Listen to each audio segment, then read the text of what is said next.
Good day to you one and all. It is I, Justin Hawkins. This is Justin Hawkins Rides Again. I'm so pleased because today it's comments day. I'm going to be reacting to your missives and I'll try and answer any questions that you've had for me over the past 7 days of broadcasting here on my YouTube channel. Justin Hawkins Rides Again.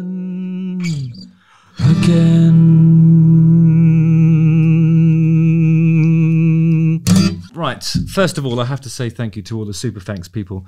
You guys make my life worth living, and then some. It's no exaggeration to say that I'm very, very grateful. Daniel Skula, Tim Von Swine, Regina, Ken Ciancimino, Rocco Pellerin, Lisa Herman donated $50. Thank you so much. I might spend that on a speedboat ride. Is that okay? Bjorn Larson, Colin Anderson, Deep, Dean Crouch, Jesse Mustonen, Stephen Cree, Denise B, Mike James, Scott Jerem, Nothing Box, Scott McDonald, Reed Jorgensen, Zvi Wheeler, Rebecca Scott, Christopher Engel, Laurie D. Mussett, Ash Lawrenson, Green Machine, and Phoebes.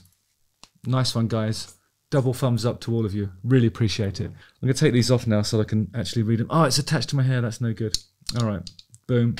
My eyes. My eyes. Dana Chandler says, is it true that bands dread meet and greets? Does it feel weird or humbling when a fan is crying from overexcitement? And finally, what is the craziest, bizarre thing that a fan has ever done, tried to do? Loving your channel. Thanks, Dana or Dana. No, I don't think anybody dreads them. I mean, it's a great opportunity to improve your relationship with your audience. And sometimes the questions are really funny. And it can be a good laugh. Like when we do it, we do like a Q&A, meet and greet. And since COVID, it's been more difficult to do the sort of really interpersonal stuff. But yeah, and we don't often have fans crying from excitement. It has happened, and I always feel bad because when I lose it and I start to, get overwhelmed by the emotion of an occasion, I always feel like I've wasted that moment. I never want them to feel like that, so I try to comfort them as much as I can. Sometimes that makes it worse, Craziest thing a fan has ever done. Well, I was trying to get from we were playing a festival somewhere. I think it might have been in Cornwall on the beach somewhere.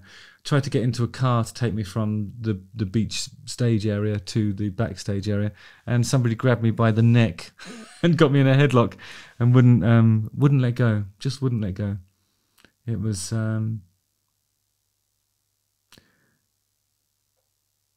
terrifying.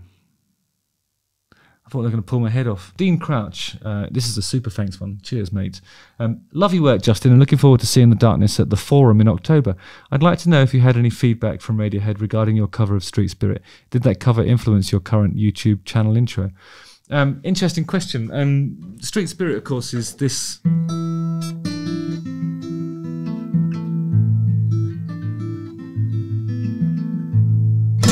I would say that Radiohead has influenced me in lots of different ways. I really adore that band. I think 2 of their albums were among the best of that whole decade, really. That decade being the 90s.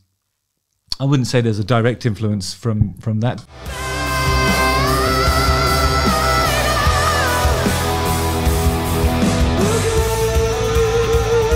In terms of feedback, I did lock eyes with Johnny Greenwood when he was accepting some kind of award for a soundtrack that he'd done the music for. Maybe it was There Will Be Blood or something like that. But I was there when he was getting a prize, and he saw me and he went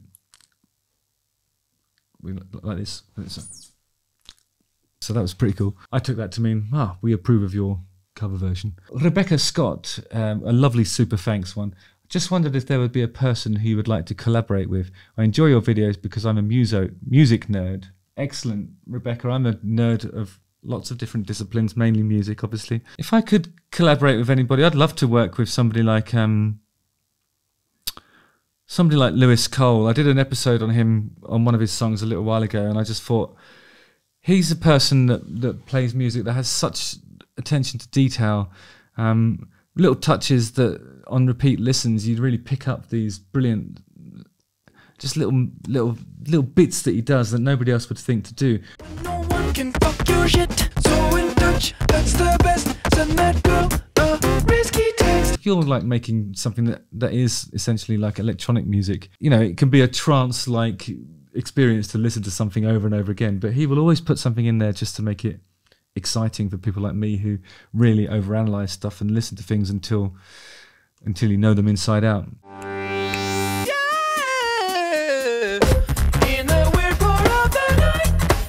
That's a guy that I would like to work with, because I'm sort of always amazed by the things he does, and I'd love to learn from a person like that. I think that's actually part of the reason why you collaborate, is to improve yourself, really. It's not about trying to make a hit. And I think I'm going to talk about Lewis Cole more often on this channel, because he deserves more recognition than he's getting. Deeb says, thanks. This is a super thanks one, so thanks back at you, Deeb. Nice one. Have you ever felt that you hit a rut with guitar playing where you get stuck with similar licks, and how do you power through it?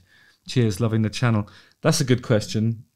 Sometimes I feel like, you know, playing guitar is a little bit like playing golf, in the sense that, you know, you can't really be precious about the origins of the licks. Like every guitar solo since the beginning of time has been a collection of licks, and the way you use them and the way you combine them is what makes you unique as a player. I think if you talk to a genuinely open-hearted musician, they'll share their favourite licks with you. I've got one here that that I've stumbled across, and it's this. So if you're in the pentatonic scale, I always go, you know, so that's, you know, so all these notes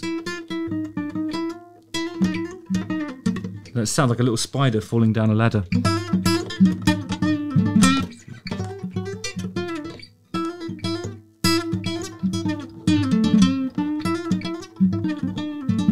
And somebody else showed me this one. Like, I used to go, as a younger man, I'd be like, happy with that. But then somebody showed me,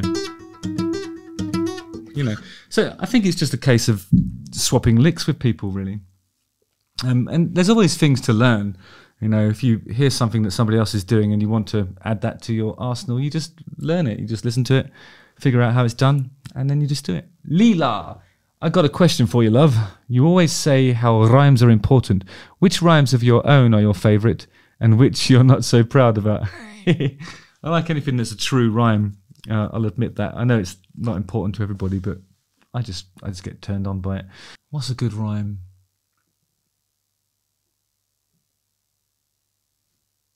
Oh, I suppose if I had to say a rhyme that I'm particularly proud of, most of the lyrics in Growing on Me I think that's a really strong, a good effort that I'm proud of, really, because it can mean one of two things, and people are always asking what that song's about. But the reality of it is that every line in it could be one or the other, and has a true rhyme. Like, you know, I'm being punished for all my offences. I want to touch you, but I'm afraid of the consequences. I mean, that's like some of my best work. Unfortunately, that was 20 years ago. Yeah, but still, work's work, isn't it? I'm being punished for all my offences. I want to touch you, but I'm afraid of the consequences. Saved Player 2951 says, hey Justin, as a 17 singer-songwriter, what would you say would be the best steps to grow in a successful music career?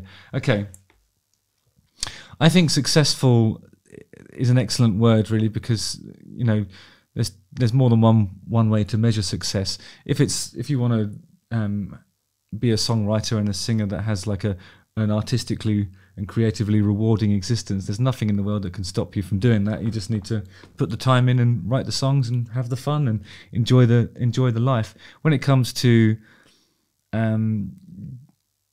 you know, the lucrative side of it, I think the rules change all the time, so you really just have to do what you can when you can do it. I mean, you make a lot of sacrifices to be a recording artist. You know, in the early part of your career, you probably find yourself watching your friends of the same age group sort of going on to have successful careers in other realms, and perhaps even sneering at you for choosing this creative path. But nothing they say will stop you if you are a true artist. You'll just carry on, and regardless of who sneers at you and how much they mean to you, you just fucking do what you got to do, because it's rock and roll, baby, and that's what we're here to do. Jordan Swain Drum says, always enjoy seeing a notification for the new vids. Which do you prefer, festivals or your own tours? It depends entirely, Jordan, on the festival itself. Like sometimes they're really well organised and they can be in idyllic locations. You might have a nice mid-afternoon slot playing for a short time, high impact, great crowd, and then you just go off and enjoy the other bands. It's not always like that. Sometimes it's raining, nobody gives a shit, and you just wish you weren't there. It can go either way, really, but a lot of it depends on the weather, and much more of it depends on the nature of the crowd. Whereas when you do your own tours, you're in a room full of people who are more or less a captive audience, and they already know the songs. They do a lot of the heavy lifting for you, and they make you feel great about the stuff you're playing. So, I don't know. On balance, I'd say own tour, but there is something great about festival season. It has its ups and downs, but the ups make it all worthwhile. Thanks for your question. Aaron Archer says, for question day, can we delve into your paths as a singer and lead guitarist? Who drew you towards lead versus your brother focusing on rhythm? Your lead playing always has a Brian May quality to me. Cheers, Justin. Nice one, Aaron. I think Brian May is definitely one of the guys that made me want to play lead guitar, because I find his playing really expressive. I think that lead guitaring is a bit like singing, really, and there's something super distinctive in a player's vibrato that makes them recognisable. And I always wanted to be one of those guys where I'd have a recognisable vibrato. But it was kind of inspired hugely by...